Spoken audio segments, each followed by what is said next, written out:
पुढच्या बातमीकडे वळूयात। सातारा ड्रग्ज प्रकरणावरून सुषमा अंधारेंनी उपमुख्यमंत्री शिंदेंना घेरलंय। आरोपींना एकनाथ शिंदेंच्या भावाच्या हॉटेलमधून जेवण पुरवल्याचा आरोप सुषमा अंधारेंनी केलाय। अंधारेंनी शिंदेंच्या राजीनाम्याची मागणी सुद्धा केली आहे आणि याला शंभूराज देसाईंनी उत्तर दिलंय। सातारा ड्रग्ज प्रकरणावरून सुषमा अंधारेंनी उपमुख्यमंत्री एकनाथ शिंदेंना घेरलंय। सातारा ड्रग्ज प्रकरणावरून आरोपी एकनाथ शिंदेंच्या भावाच्या हॉटेलमधून जेवण जात असल्याचा आरोपही त्यांनी केलाय। या आरोप प्रकरणात एकनाथ शिंदेंनी राजीनामा द्यावा अशीही मागणी अंधारेंनी पत्रकार परिषदेत केली आहे। दरम्यान नेमकं हे प्रकरण काय आहे तेही पाहूयात।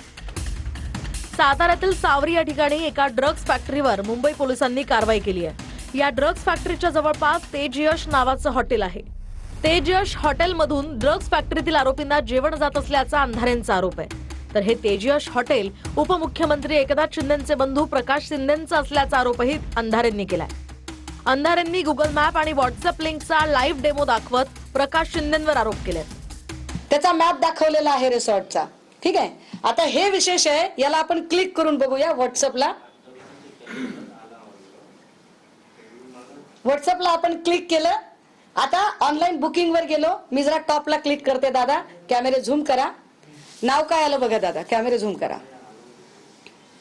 प्रकाश शिंदे असं नाव येते याच्यावर। प्रकाश शिंदे हे हॉटेल तेजयश, त्यांच्या 2 मुलांची नावं। आताही प्रकाश शिंदेंना खोटं बोलायचंय। याच वेळी सुषमा अंधारेंनी पुन्हा उपमुख्यमंत्री शिंदेंच्या राजीनाम्याचा पुनरुच्चार केला। पुन्हा एकदा पुनरुच्चार करते की होय मी या राज्याचे उपमुख्यमंत्री सन्माननीय एकनाथ शिंदे यांच्या राजीनाम्याचा पुनरुच्चार करते। माझा सरळ साधा मुद्दा आहे की जर एखाद्या ठिकाणी मंत्रिपदाच्या प्रिव्हिलेजमुळे एखादी व्यक्ती वाचत असेल तर त्यांचे राजीनामे झाले पाहिजे। केवळ सध्या निवडणुका राज्यामध्ये सुरू आहेत, नगरपालिकेच्या सुरू आहेत, महानगरपालिकेच्या सुरू आहेत। या निवडणुकांच्या पार्श्वभूमीवरती सनसनाटी निर्माण करण्याची हा एक केविलवाणा प्रयत्न श्रीमती अंधारे यांचा आहे।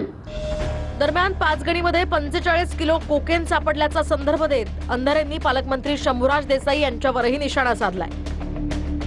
पाचगणी सारख्या मिनी स्वित्झर्लंडला कोकेनचा विळखा पडला असताना पालकमंत्री काय करतायत असाही सवाल अंधारेंनी केलाय। तर 48 तासात माफी न मागितल्यास पालकमंत्री शंभूराज देसाईंनी अंधारेंना कारवाईचा इशारा दिलाय। तुमच्या जिल्ह्यामध्ये एवढी मोठी ड्रगची फॅक्टरी चालत होती, त्याच्यावर मुंबईचे लोक कारवाई करायला आले, पण साताऱ्यातले तुषार दोषी कारवाई करत नाहीत। यावर तुम्ही काल तुषार दोषींना काही बोललात का? यावर जाहीर येऊन बोला। मला जाहीरपणाने सांगितले की 48 तासाच्या आत तुमचं विधान मागं घ्या, माफी मागा, नाहीतर कायदेशीर कारवाईला सामोरं जा।